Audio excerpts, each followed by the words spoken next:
तो last episode के and पे हमने देखा था कि मास्टर जिनमा जो होते हैं वहां पर मास्टर चियोंग के कान में कुछ कहते हैं, मतलब वहां पर वॉइस ट्रांसमिशन के जरिए से उसे कुछ कह रहे होते हैं। तो जब वॉइस ट्रांसमिशन के जरिए से वो उससे बात कर रहे होते हैं, इसी के साथ हमारे जॉन को दिखाता है कि हमारा जॉन भी उनकी तरफ देखकर कुछ महसूस कर रहा होता है। तो हमारा जॉन कहता है कि जी यहाँ पर इससे कौन सी बात कर रहे हैं, मुझे लगता है कि वॉइस ट्रांसमिशन के जरिए से उससे कुछ बात की जा रही है। वो लोग चाहते हैं कि कोई दूसरा उनकी बात को ना सुने। तो इसी के साथ ही मास्टर चियोन उसकी बात सुनने के बाद हैरान होकर हमारे जॉन के पास जाते हैं और उसे कहते हैं प्लीज बच्चे यहाँ पर इस पिल को लो, इसको एब्जॉर्ब करो, हमें तुम्हारे पर यहाँ पर भरोसा करता हूँ, मुझे पता है कि तुम ये कर सकते हो। तुम्हारा जॉन कहता है क्या तुम वाकई में यहाँ पर ये चाहते हो कि मैं इस पिल को एब्जॉर्ब करूँ, उसके बाद इस एनर्जी को उसकी बॉडी के अंदर ट्रांसफर करूँ। तो मास्टर जिनमा उसे कहता है कि हाँ मुझे लगता है कि यहाँ पर सिर्फ और सिर्फ एक ही रास्ता है, तुम्हें इस पिल को एब्जॉर्ब करना होगा। इस पिल की सारी एनर्जी को एब्जॉर्ब करो, उस एनर्जी को एब्जॉर्ब करने के बाद उस एनर्जी को तुम्हें यहाँ पर उस लड़के की बॉडी के अंदर एंटर करना होगा। और साथ ही वो सोच रहे होते हैं कि मैंने इससे पहले भी इसे पिल एब्जॉर्ब करते हुए देखा है, जब इसने पिल को पूरी तरह से एब्जॉर्ब कर लिया था और उसकी सारी एनर्जी को मुकम्मल तौर पर अपनी बॉडी का हिस्सा बना लिया था। मुझे पूरा यकीन है कि ये ऐसा कर सकता है, उस एनर्जी को अपनी बॉडी के अंदर स्टोर करेगा और उस पिल की एनर्जी को ट्रांसफर कर देगा। उसमें से अपनी आधी एनर्जी को यहाँ पर इसकी बॉडी के अंदर भी ट्रांसफर कर दे तो ये लड़का उठकर खड़ा हो जाएगा। तुम्हारा जॉन कहता है ठीक है मुझे समझ आ गया, और उसके बाद सभी लोग वहां पर पहरा देने के लिए खड़े हो जाते हैं। जबकि हमारा जॉन जो होता है माउंट हुआ कि स्पेशल पिल को अपने मुंह में डालता है, उस पिल को वहां पर खाना स्टार्ट करता है। जैसे वो उस पिल को खाता है उसकी बॉडी के अंदर जबरदस्त एनर्जी महसूस होती है। तुम्हारा जॉन उस पिल की एनर्जी को एब्जॉर्ब करने के बाद अब उस पिल की एनर्जी को वहां पर से डायरेक्टली यू की बॉडी के अंदर डालेगा। फिर साथ ही वहां पर से वॉइस ट्रांसमिशन के जरिए से बात करता है और उसे कहता है कि मैं यहाँ पर इसकी सारी एनर्जी को तुम्हारी बॉडी के अंदर डालने वाला हूँ। तो यू ह्योन अब तुम्हें यहाँ पर कॉन्शियस रहना होगा, इस एनर्जी को अपनी बॉडी का हिस्सा बनाना होगा। तुम्हारा ह्योन जो होता है वहां पर उस एनर्जी को उसकी बॉडी के अंदर ट्रांसफर करना शुरू कर देता है। और जैसे जैसे वो उसकी बॉडी के अंदर एनर्जी को एंटर करता है, इसी के साथ ही वो उसे कह रहा था कि फोकस करो, इसकी एनर्जी को एब्जॉर्ब करो, मैं सारी की सारी एनर्जी को तुम्हारी बॉडी के अंदर ट्रांसफर करूंगा। और देखते ही देखते वहां पर सारी एनर्जी जो होती है हमारे ह्योन की बॉडी के अंदर पहले एब्जॉर्ब होती है, फिर सारी की सारी एनर्जी जो होती है वो यू ह्योन की बॉडी के अंदर एंटर हो जाती है। और थोड़ी देर के बाद यू ह्योन जो होता है अपनी आंखें खोल लेता है। तो मास्टर चियोन उसे कहते हैं कि बच्चे क्या तुम्हें होश आ गई? तो वो कहता है जी मास्टर। तो वो उसकी पल्स को चेक करते हैं और इस बात से और भी हैरान हो जाते हैं और कहते हैं ये क्या तुम्हारी इंटरनल एनर्जी ना सिर्फ यहाँ पर वापस आई है बल्कि तुम्हारी इंटरनल एनर्जी पहले से काफी ज्यादा बढ़ भी गई है। इसका मतलब यह है कि तुमने यहाँ पर एक नए लेवल को अचीव कर लिया। और इसी के साथ ही वो सोच रहे होते हैं कि इस लड़के ने यहाँ पर इस एनर्जी का एक छोटा सा हिस्सा भी अपनी बॉडी के अंदर नहीं रखा, बल्कि जॉन ने सारी की सारी पिल की एनर्जी को इसकी बॉडी के अंदर एंटर कर दिया, यानी कि उसने कोई भी एनर्जी का हिस्सा भी अपने पास नहीं रखा। अगर कोई और मास्टर होता तो अगर वो चाहता कि वो सारी एनर्जी बॉडी के अंदर ट्रांसफर करे, इसके बावजूद वो सारी एनर्जी को बॉडी के अंदर ट्रांसफर नहीं कर पाता, लेकिन इस लड़के ने जहाँ पर ये कर दिखाया है। तो इसी के साथ ही मास्टर से कहता है कि लड़के तुम वाकई में एक ट्रू नोबल मैन हो। तो हमारा जॉन उनसे कहता है कि मैं आपके इस मसले को समझता हूँ, ये पिल आपकी फैमिली की पिल थी और मैं यहाँ पर आपकी फैमिली की पिल के साथ यहाँ पर धोखा कैसे कर सकता हूँ। इसके साथ ही मास्टर जॉन उसे वहाँ पर ग्रीट करते हैं और उसे थैंक यू बोलते हुए कहते हैं कि मैं यहाँ पर उम्मीद करता हूँ कि माउंट हुआ और तुम्हारे सेक्टर के बीच में यहाँ पर एक बहुत ही अच्छा रिलेशनशिप बिल्ड होने वाला है।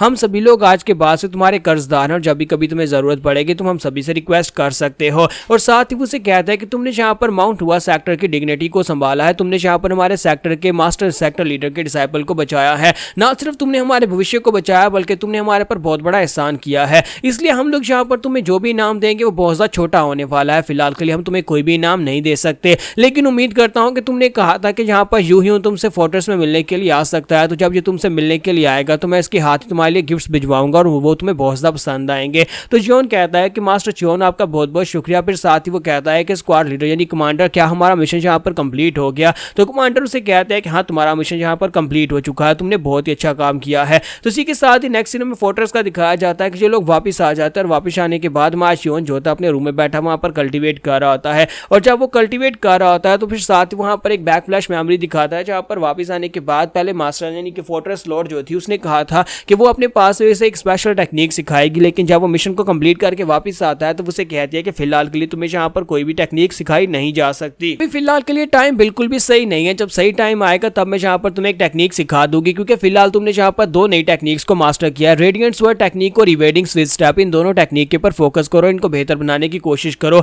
उसके बाद जब तुम इन दोनों टेक्निक्स को बेहतर बना लोगे तब मैं तुम्हें अपने पास एक अल्टीमेट लेवल की टेक्निक सिखा दूंगी। तुम्हारा जॉन कहता है कि मास्टर ने बिल्कुल ठीक कहा था कि मैं यहाँ पर अपने इवेडिंग स्टेप को सेकंड स्टेप तक लेकर जाना चाहता हूँ, मैं उसको एक सेकंड लेवल तक ब्रेक थ्रू करना चाहता हूँ, क्योंकि अभी तक मैं सिर्फ और सिर्फ एक ही कदम आगे आगे बढ़ सकता हूँ, अगर मैं वेटिंग स्टेप में 2 कदम आगे बढ़ पाऊँ तो मेरे लिए और भी ज्यादा बेहतर रहेगा। और साथ ही वो कहता है कि मुझे यहाँ पर ब्लॉसम फिश स्ट्राइक टेक्निक उन सभी स्ट्राइक्स को भी अपग्रेड करना होगा, उन्हें पहले से ज्यादा बेहतर बनाना होगा। हमारा जियोन वहां पर बैठे बैठे सोच रहा होता है, लेकिन मैं यहाँ पर कैसे करूंगा, मैं यहाँ पर किसी दूसरे की आर्ट्स को देखूंगा तभी तो यहाँ पर अपने आप को बेहतर कर सकता हूँ। तो इसी के साथ ही हमारे जियोन को मास्टर जिनमा की बात याद आती है। कमांडर जिनमा ने उससे कहा था कि अगर कभी तुम्हें लगे कि तुम यहाँ पर बोर हो रहे हो या फिर तुम अपने टैलेंट्स को चेक करना चाहते हो, तुम्हें यहाँ पर मार्शल डिसेंडिंग ग्राउंड के ऊपर जाना पड़ेगा। मार्शल डिसेंडिंग ग्राउंड एक ऐसा ग्राउंड है जो कि हमारे अरीना की तरह है, जहाँ पर सभी 17 कंपनीज के कमांडर्स, 17 कंपनी के यूनिट मेंबर्स जो वहां पर जाकर आपस में प्रैक्टिस कर सकते हैं। वो एक दूसरे को फ्रेंडली डुएल में चैलेंज कर सकते हैं और एक दूसरे को चैलेंज करके फाइट कर सकते हैं। वहां पर तुम चाहे व्हाइट रैंक के हो या फिर ब्लू रैंक के हो,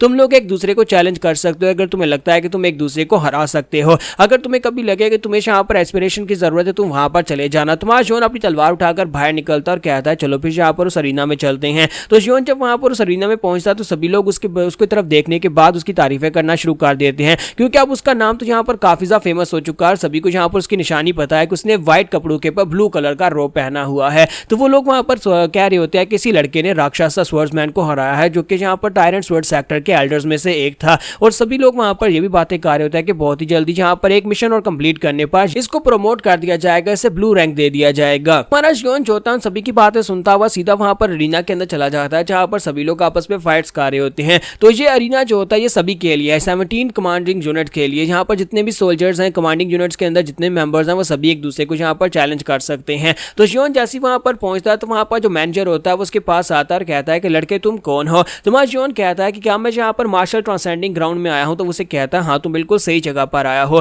फिर साथ ही उसे कहता है कि एक यंग तलवारबाज जिसने व्हाइट कपड़ों के ऊपर ब्लू रोब पहना हुआ है, क्या तुम फ्लैश बाउंड हो। तुम्हारा जियोन उसे कहता है कि हाँ सर मैं फ्लैश बाउंड हूँ। तो उसे कहता है कि मेरा नाम डू यू वॉन है और मैं यहाँ का कमांड एंड ब्यूरो में इंचार्ज हूँ। तुम्हारा जियोन भी उसे वहां पर प्रॉपर्ली अपना इंट्रोडक्शन देता है। फिर साथ ही हमारा जियोन पीछे मुड़ जाता है। तो इसी के साथ ही मास्टर डूवून उसके पास ही आके बढ़ते हैं और उसे कहता है कि क्या तुम यहाँ पर इस जगह के ऊपर फाइट करने के लिए आए हो। सभी लोगों ने यहाँ पर तुम्हारे बारे में सुन रखा है, सभी लोग यहाँ पर काफी ज्यादा खुश हैं और यहाँ पर हमारी कमांड एंड ब्यूरो के अंदर भी तुम्हारे बारे में काफी सारी अफवाहें फैल रही हैं। क्या मैं तुम्हें यहाँ पर अंदर की एक बात बताऊं, क्योंकि यहाँ पर तुम्हारे जितने मेरिट पॉइंट्स होते हैं वो सारे के सारे हम ही लोगों के पास तो आते हैं, यानी कि तुम जितने मिशन को कंप्लीट करते हो वो सारी की सारी इन्फॉर्मेशन हमारे पास आती है और उसके बाद हम तुम्हें रैंकिंग देते हैं। तो मैं यहाँ पर तुम्हें सीक्रेट बात बताता हूँ कि हमें यहाँ पर इतना पता चला है कि अगर तुम सिंगल एक और मिशन को पास कर लेते हो, अगर एक और मिशन तुम पूरा करके वापस आते हो तो तुम्हें डायरेक्टली प्रमोट कर दिया जाएगा ब्लू रैंकिंग में। तुम्हें यहाँ पर ज्यादा कुछ करने की जरूरत नहीं है, बस तुम्हें एक और मिशन को पूरा करना है। तो जियोन कहता है क्या वाकई में ये सच है। तो उसे कहता है हाँ वाकई में सच है, मैं यहाँ पर तुम्हें एडवांस में कंग्रेचुलेट भी कह देता हूँ। फिर साथ ही उसे कहता है कि अब जबकि तुम यहाँ पर आ गए हो तो क्या तुम यहाँ पर इस जगह के ऊपर फाइट करना चाहोगे। मैं यहाँ की सभी फाइट्स को मैनेज करता हूँ, मैं यहाँ पर सभी के ऊपर ध्यान रखता हूँ क्योंकि मैं यहाँ का मैनेजर हूँ। देखो यहाँ पर एक लड़का जो कि रिसेंटली हर रोज यहाँ पर आकर फाइट करता है, यानी कि मार्क क्लैन का सक्सेसर लड़का जो है वो डेली यहाँ पर आता है और आकर फाइट करता है और अपने ओपोनेंट्स को हराता है। अभी तक तो व्हाइट रैंक में कोई भी ऐसा लड़का या कोई भी ऐसा चैलेंजर नहीं है जो कि उसके सामने टिक पाया। उसने सभी चैलेंजर्स को पूरी ईमानदारी के साथ हिराया है। क्या तुम मार्क क्लैन के उस लड़के के साथ फाइट करना चाहोगे। तुम्हारा जियोन उसकी तरफ देखता है तो ये वही लड़का होता है जो उसे ग्रैंडपा अपने साथ अपना सक्सेसर बनाकर लेकर आए थे। तुम्हारा जियोन पहले भी इसके साथ एक बार फाइट कर चुका है। तो यहाँ पर हमारी एपिसोड 36 का एंड करेंगे और नेक्स्ट एपिसोड में देखेंगे कि हमारे जियोन को इस जगह से और क्या कुछ सीखने को मिलेगा और क्या वो एक और मिशन को पूरा करने के बाद फाइनली यहाँ पर ब्लू रैंक में प्रमोट हो पाएगा या नहीं।